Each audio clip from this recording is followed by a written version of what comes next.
On a parlé, messieurs, de deux grands.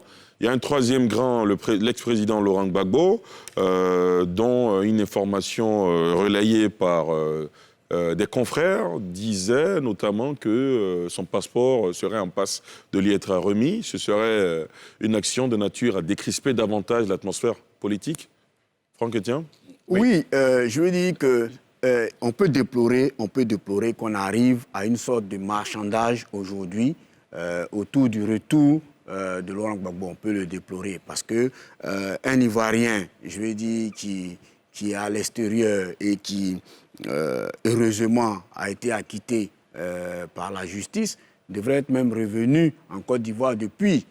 Voilà. Mais après, il y a eu, et Assalé Timoko l'avait dit en début, il a dit tactique, il a employé le mot, je prends juste le mot, pour dire qu'à un moment donné, on a l'impression que les politiciens jouent trop de tactique, là où on peut juste poser quelque part pour envoyer les Ivoiriens à la réconciliation. Prions Dieu, nous on a appris aussi que cette semaine, c'est-à-dire la semaine qui commence demain lundi, que le président Laurent Gbagbo retrouverait donc son passeport et qu'il rentrerait en Côte d'Ivoire. Encore que lui-même, au cours de son interview, a dit que il ne voulait pas rentrer, il ne voulait pas que sa rentrée en Côte d'Ivoire constitue... créer des troubles. Et donc, peut-être qu'avec son passeport encore, il va prendre le temps d'analyser, d'approfondir, de regarder, mais vivement que un chronogramme d'action concrète, de décrispation se mette en place. Marie-Gisèle ? Alors, Laurent Gbagbo, un retour imminent. Oui, c'est nécessaire.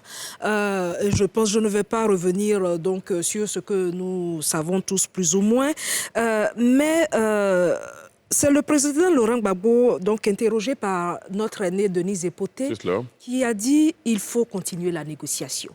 Et quand Denise Epoté lui demande Monsieur le Président, les élections ont lieu dans 2 jours, est-ce qu'après le 31, il faut encore négocier? Dans sa verve habituelle, le président a dit Madame, il faut continuer de négocier.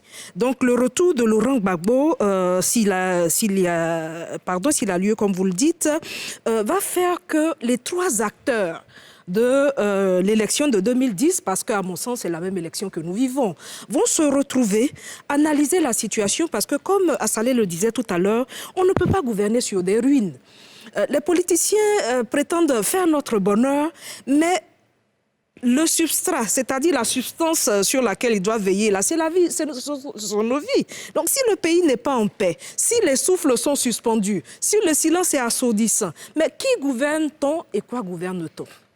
Voilà ma analyse de la situation. Oui, moi, je voudrais vous dire que ce serait une joie pour les militants du FPI, la famille du président Laurent Gbagbo et tous les Ivoiriens, que comme l'a dit le frère, il rentre chez lui enfin, après avoir été acquitté. Mais je ne crois pas à ce que le président Ouattara a dit. Je ne crois pas. Je vais vous dire pourquoi. Il y a une interview qu'un de vos confrères lui a accordée avant les élections. On lui a dit, Laurent Gbagbo a quitté, est-ce qu'il peut rentrer? Il a rappelé la condamnation de Laurent Gbagbo par rapport aux castes de la BCEAO.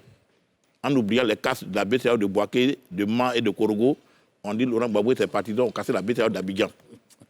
Est-ce que vous voyez, ils ont rappelé ça. Ça veut dire clairement que le président Ouattara ce jour-là a dit que Gbagbo, quoi qu'il a quitté, ne peut pas rentrer maintenant au pays. Donc je ne crois pas, parce que on est, et là je suis d'accord avec le directeur général Timoko, on est dans un pays aujourd'hui où la parole n'a plus de valeur. Or, vous le savez très bien qu'un pays, c'est la confiance. D'accord. Entre les hommes. Cette confiance est en train d'être rompue. Et aujourd'hui, le plus petit n'a plus confiance. On dit quand serpent t'a mordu, tu vois, avec des têtes, tu as peur. Abel Dioré, réaction? Oui, non. Ce que je voudrais dire ici, c'est que quand on parle de Laurent Gbagbo, on parle d'Abel Dioré. Vous avez dit tout à l'heure que je suis député RHDP. C'est cela. Mais je suis député de Ouagaïo. Je suis député de Ouagaïo et j'allais dire en profondeur que le siège que Laurent Gbagbo a occupé quand il était député, c'est ce siège que j'occupe. Donc, qui parle de Laurent Gbagbo parle de moi. Voilà. Donc là, il faut que ce soit clair, il faut que ça se... Bien sûr. Il faut qu'on le sache. de la sincérité du président Ouattara parlant de Laurent Gbagbo, je voudrais dire à mon frangin Blé Guiraou qu'il ne sait même pas de quoi il parle. Il ne sait pas de quoi il parle. Et ça me permet de revenir sur ce que j'ai dit tout à l'heure, sur lequel le maire Assalé a rebondi. J'ai dit que le président Ouattara, personne ne l'a obligé à lancer donc, à tendre la main. Personne ne l'a obligé. Mais c'est de la même façon que personne n'obligera le président Ouattara à faire venir Laurent Gbagbo. Le président Ouattara, de par son propre chef, verra que son frère Laurent Gbagbo a sa place ici, en Côte d'Ivoire, pour participer à la vie de la nation. Donc, il fera ce qu'il a à faire pour que le président Laurent Gbagbo vienne en Côte d'Ivoire. Et je voudrais vous dire, je vous fais peut-être une confidence, mais il nous reçoit, il me reçoit. Et chaque fois qu'il me reçoit, il me parle de Laurent Gbagbo, il me parle de la venue de Laurent Gbagbo, et il est dans de très bonnes dispositions d'esprit pour que Laurent Gbagbo revienne en Côte d'Ivoire. Vous souhaitez qu'on ne lui fasse pas un procès d'intention? C'est pas une fin, c'est pas une vue de l'esprit. C'est pas une vue de l'esprit, c'est de la réalité. Et quand il prendra donc les dispositions, le président Laurent Gbagbo viendra en Côte d'Ivoire avec donc la bienveillance du président Ouattara. Très bien. Ça, il faut que ça Diom Bato. Oui, moi, comme c'est un élu du RHDP, heureusement qu'il est le roi Gaillot. Oui, je suis le roi Gaillot. Et qu'il dit, alors, si on l'écoute, l'honorable Abel Dioré, ça dit que la vie de tous les citoyens ivoiriens est suspendue au bon vouloir du président Ouattara. Or, ce n'est pas le cas. Alors, il a parlé longuement de constitution. Mais la même constitution dit qu'aucun Ivoirien ne doit être contraint à l'exil. Le président Laurent Gbagbo a été acquitté depuis pratiquement 2 ans. Il y a eu appel. Oui, mais tenez-en compte. Il peut partir d'ici. Je vous rappelle que le président Kenya, Uhuru Kenyatta, a comparé plusieurs fois à ces pays en étant dans son pays. Si tel est que le président Ouattara vous reçoit et vous parle souvent du président Gbagbo, on voit que ça n'a pas eu beaucoup d'effet. Peut-être que vos confidences, vos discussions ne vont pas très loin, malheureusement. Donc, moi, ce que je dis, mais il ne faut même pas aussi faire Franck l'a dit, de faire une sorte de chantage, parce qu'il n'y a pas que le président Gbagbo qui est à l'extérieur. Ouais. Et il y a le président Soro. Alors, le président Ouattara a été clair là-dessus, il dit, lui, c'est la perpétuité. Là, on parle de Laurent Gbagbo, là. Oui, je veux dire, il y a Blé Goudé Charles, qui aussi a été acquitté aussi comme le président Gbagbo. On ne parle même pas de lui parce qu'il n'a pas été chef d'État.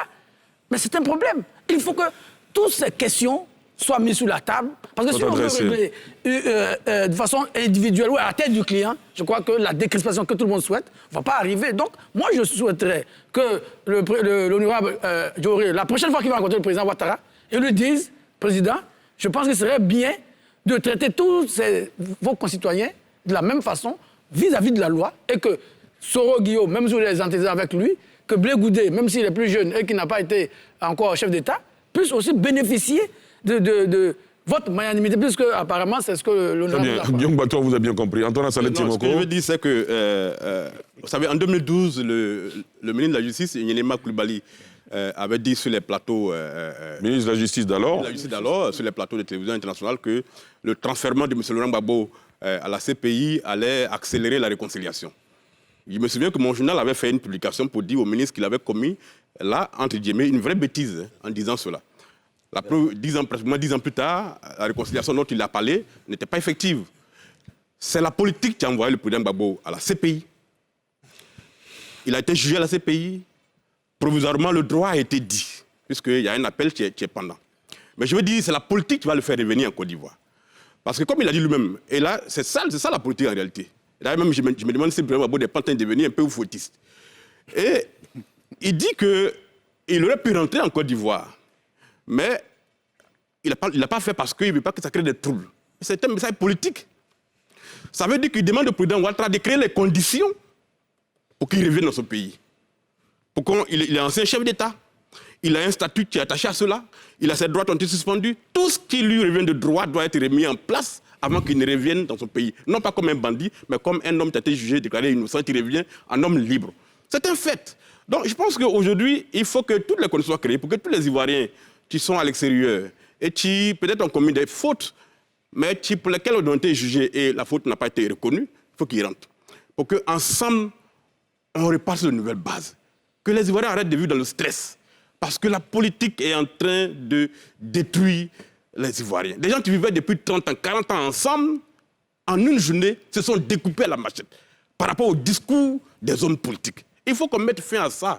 Parce que nous, on est sur le terrain, en tant qu'acteurs politiques maintenant, et on voit ce qui se passe. Les discours politiques sont un vrai venin dans l'esprit des Ivoiriens qui n'ont pas les moyens de vérifier ce que les politiques disent sur le terrain. Et ça, c'est dangereux.